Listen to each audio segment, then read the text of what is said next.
Welcome, everyone, to the Aging and Spirituality podcast, where we're going to explore how to live a more fulfilling life after the age of 60.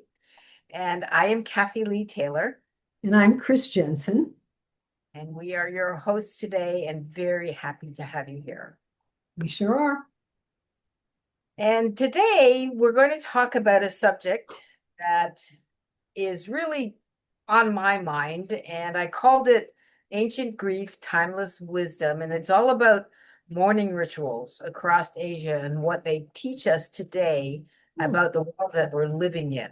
Sounds a little obtuse, but you'll get it as we go here. So we're going to discuss something we've talked about grief before, but we're going to frame it in a way today that I think you'll find interesting. It's going to be a little bit different. In the Western culture, we often face loss with silence, or we face it by pretending it's not there or hide behind the closed doors, But for centuries, people, communities across Asia approach grief completely differently in a very communal way. They surrounded it with ritual and structure and a kind of collective reverence, which to me feels so much more, well, spiritual in the first place, but beautiful and sacred. That transition.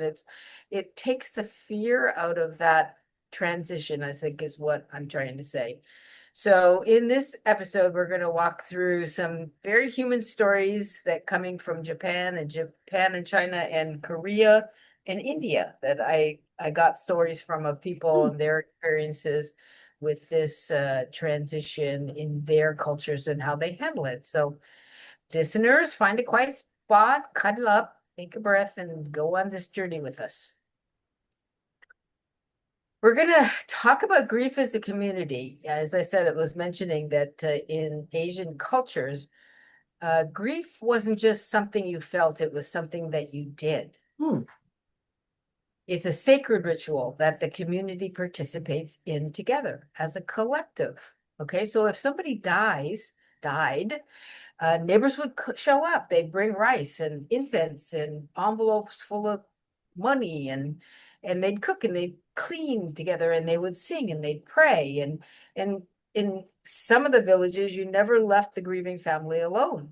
You always made sure Awesome. that they had company, Hmm. right? That's awesome. Right, Hmm. right, exactly. So, the rituals guided every step of what happened to the family that had the loss and the people that were there supporting them through the loss. Like the Buddhist monks would chant to help the soul cross over. The Taoists and the Confucian elders would pray at an altar. Hindu families would light sacred flames, or they would float ashes down the river for their loved ones. And even silence was sacred during this process because mourners would often show their care not with words but with presence, bringing their presence, bringing their love to be with the person that has lost their loved one, and showing support by just showing up. So Well, yogis do this. I mean, they pray for the person's soul transition. yes, They make a 100%. good transition from physical life and Right. beyond. And yeah. And that's partly so the soul lets go, you know, Right. not including the people here so they can grieve and let go, but for the soul to let go of their physical body as well, so they can move on to the next place. And that's And the that's the other lifetime. thing. Yeah, Yeah. you want to, as the person who's here, you need to work on letting go because that helps them let go. Yeah. That's one of the things about aging that is really daunting. People don't want to think about that process of letting go. And sometimes it goes on for years before you actually leave. So listening to Ozzy Osbourne talk about, yeah, I'm dying, Hmm. like I'm dying. That's all there is to it. Like I wanted to do my last concert and I'm out of here kind of Yeah, thing, this is like my last concert ever, right? exactly. He got used to it and he had accepted it. So so I got thinking, in a time where many of us have to grieve alone, what might it mean to bring back to the community that to getting together and grieving, mourning together in a community-based environment, you know? So just ask yourself, what are the rituals that we can create for ourselves and for our families, regardless of our backgrounds, that would help us navigate that experience of grief more gently? You know, think about it for yourself and your loved ones, because no matter where you are in life, at some point you're going to be facing, you know, the loss of somebody that you really care about. And one of the things is knowing that it is okay to grieve, Yeah. Yes, not hiding it. Yeah. not hiding it or trying to pretend you're okay. Or some people I know who know a little bit about yoga, they say, oh, well, they've moved on. But they're feeling the grief, they're just kind of masking it. I mean, yes, they moved on, but you've got to experience your own emotions, you know, and Yeah. different. We all we navigate that differently. I remember when Vitra was passing, and you know, all of the people in the yoga center were coming before he actually passed.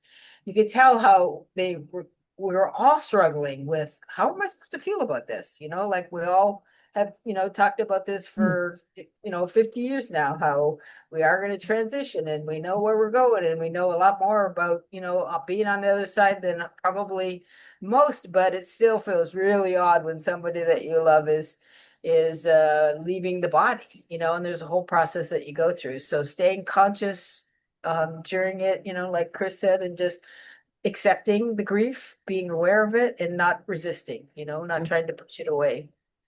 Yeah, in different cultures, they propagate different ways of doing it. Like my heritage is Italian, so I know They they cry very loudly. Italians cry. they They cry. throw themselves on the casket and they do all Right, kinds of wild right, things. they cry. Yeah, I Yeah. mean, my Yeah. when my grandmother passed, my aunt was crying on the casket. And I told you the story. My daughter was 5 at the time, and my grandmother had this long silver hair, right? And so there's this little gray fuzz sticking out the side of the casket. I don't know what it's, maybe a piece of fuzz. And so my daughter says, "Is that Mooch's hair sticking out?" So then, so even my aunt, who was crying and flinging herself on the casket, started laughing. It She changed. did. Yeah, she See? did. Changed kind of the tone of it. But, you know, when my husband's family, which is Swedish and let's see them in Denmark, that's their heritage. Danish. When his father passed, nobody, I was, well, it's a funeral, nobody's crying.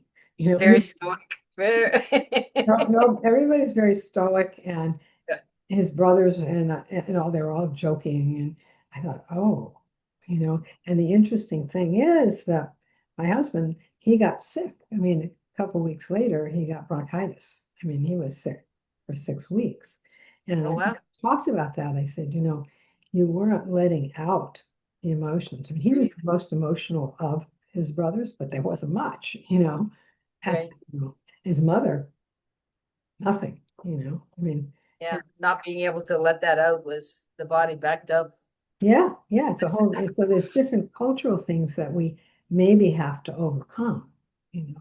100%. Well, you just segued, thank you, into my next section. Because I'm going to talk about the weight of gender in the grieving process. You know, like historically speaking, grief has never been experienced equally. I mean, traditionally, men and women carried different burdens, you know, so again, women were expected to cry, sometimes loudly. You know, they were expected to wear white or black or stop attending weddings or remove their jewelry or, you know, remain faithful to the dead. There's all kinds of expectations on women when it came to losing a loved one.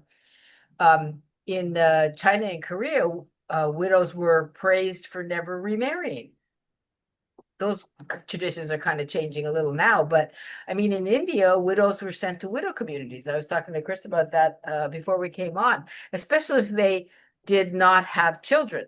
So think about that. If Mm, you're a woman back in those times and you decide not to have children or you cannot bear children and your husband dies, you're just shipped off to a place where you have to live for the rest of your life on your own. That's how it was. yeah, I mean, as early like as well, it's not early, but back in 1829 this practice actually was banned. But Hindus practiced what was called sati, and women would, if they lost their husband, women would burn themselves alive on the deceased husband's funeral pyre. I remember seeing a movie about that, and the wife just like fell on top of the, funeral pyre. That was banned in 1829. But think about it, that was It's not that considered, long ago. Mhm. you know. But of course, men, on the other hand, they're expected to uh, lead the rituals, so they had to be stoic and composed, and of course, they're duty bound. And the sons would hold the incense, and the husbands would bow at the altars. And tears know that, like Chris was saying, that doesn't happen. That happens behind closed doors. Men don't cry at funerals, and they're just expected to maintain their composure. Which isn't any healthier for them than us crying, like Chris was saying, her husband got sick because he couldn't express his own grief. So, men, of course, have always been encouraged to remarry, especially if they're without children. That's still true till today. So, take a minute, just, listeners out there, think about this. Pause and think about this in your own experience. What do you remember about how you or your family dealt with grief? I can only remember my grandmother dying, and I was so confused by the whole thing. And I remember seeing her in the casket, and I poked her with my finger because I wanted to see what it felt like, to touch a dead body.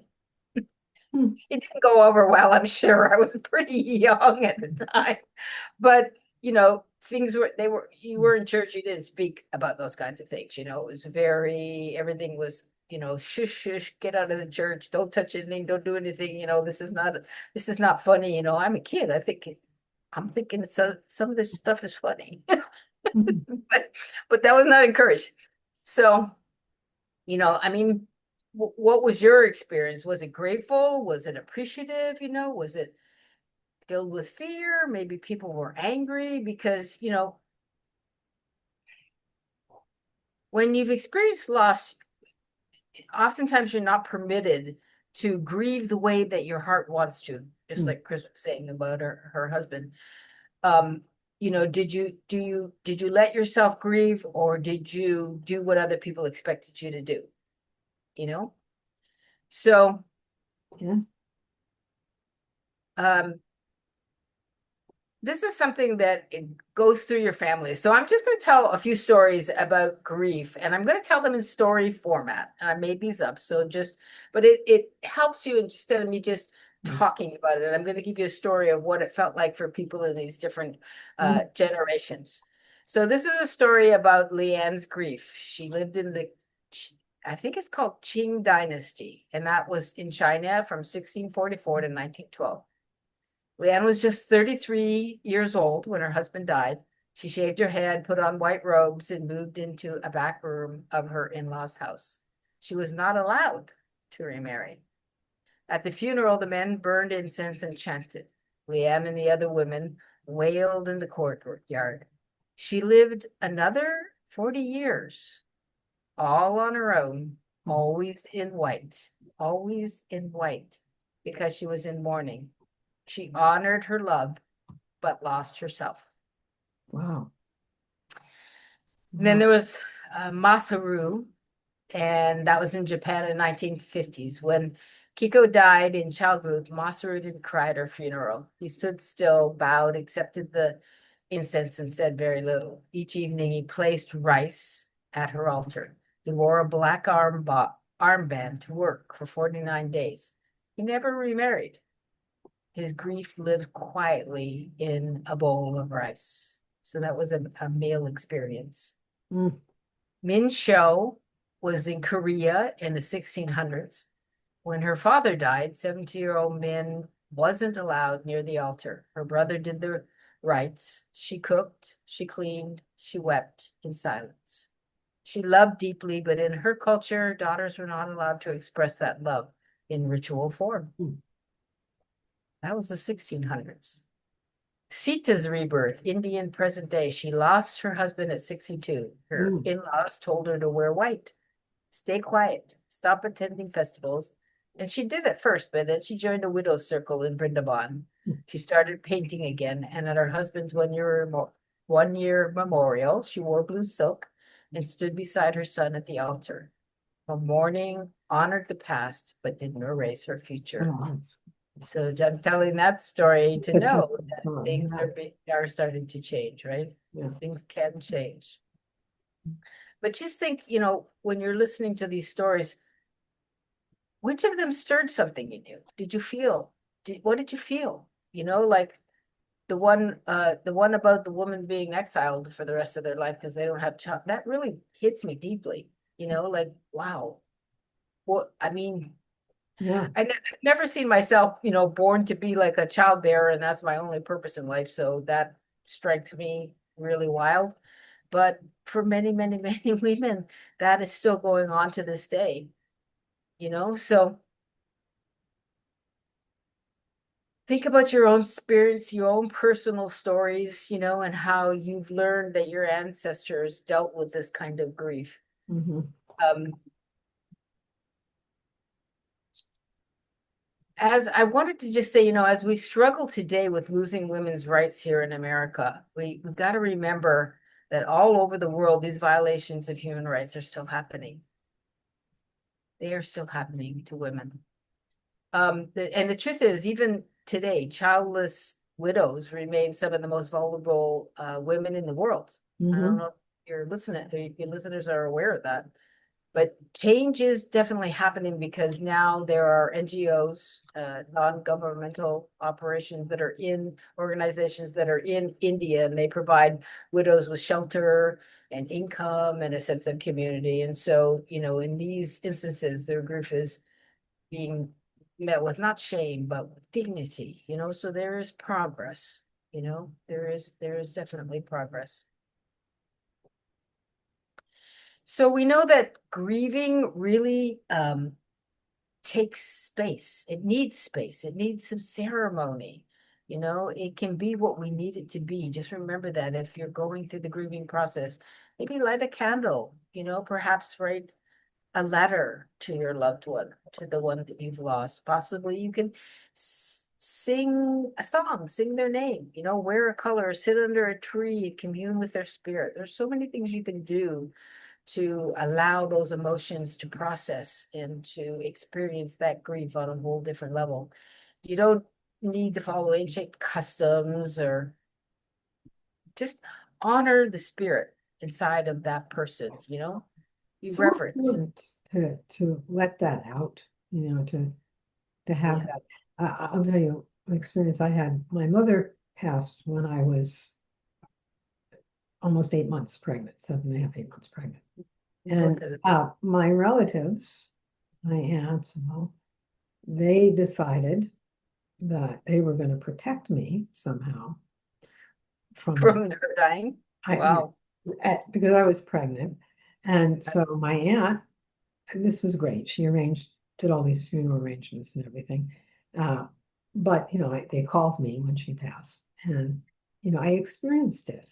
And, Mm. but, they were all worried about the pregnancy. And so I thought, well, I don't want these grief emotions to go into this baby that's gestating here. And so I'm trying to not be too sad now too. And then at the actual funeral parlor, they have me sitting as far away as possible. Like that, Like this space was going to make a difference. like the space was going to make a difference. Yeah. And and so it was a challenge. And it was after my daughter was born, a couple months later, when I allowed myself to fully grieve the fact that my mother Uh, wasn't there. yeah. So you did, there was a part of it that you held on to until you were not pregnant again. Until I was not pregnant, yes, yeah. But I bought into that. I mean, they were so, Sure. I mean, Sure. I was Yeah. so vulnerable because she had passed, and they were well-meaning, it's just Sure. Of course. they didn't know that it would have been better for me to just experience it like anybody else. Yeah. But Emotions is not going to wash your baby away. We well, actually had the exactly. we actually had the same experience. I was pregnant with my son when my dad passed. Yeah, there. Yeah, I yeah. had been able to go, you know, back to Canada and see him. So I was able to process it with not just myself, but my family. So that was an interesting process. But, you know, just know, listener, that no matter how long it's been that you've lost someone, It's never too late to create a ritual of your own. If you still feel that attachment, you still feel like you missed something Mm. in the process of grieving for your loved one, do it now. Yeah, You know, it's never too late. exactly. Go to the beach and take a flower and a balloon and let them go for your friend, Mhm. or your loved one, just say a prayer. I mean, it's, you can do it now. It works no matter what. Mhm. So, and it's worth remembering too, I know I'm saying this again, but remember that during this tumultuous time here in America, we have fought for women's rights and we've created a more equal world that is worth fighting for. So do not give up on women. We deserve better. Yeah. So just in closing, I want to say, it's important to reclaim your grief as a sacred act of love and community. And if something opened up for you today listening to this talk, I want to just say if a memory surfaced or a wound was touched in some way, I just want to invite you to do something really simple to deal with that grief. Write a letter, to yourself, or write a letter to the person that you've lost, Mhm. or just don't carry the grief anymore. Let it go. Do whatever you need to do to let it go. And you can also share this episode with someone if you know somebody who is navigating loss, have them Yeah. listen to it. Maybe it will help them. You never know. Just sometimes just hearing you're not alone in this Yeah. process, Yeah. everything that you need. That makes a difference. Yeah. Yep. Yep. So until next time, may you remember, may you mourn, and may you heal in your sacred way and enjoy the freedoms we have still here in America. Bye everyone. See you next week.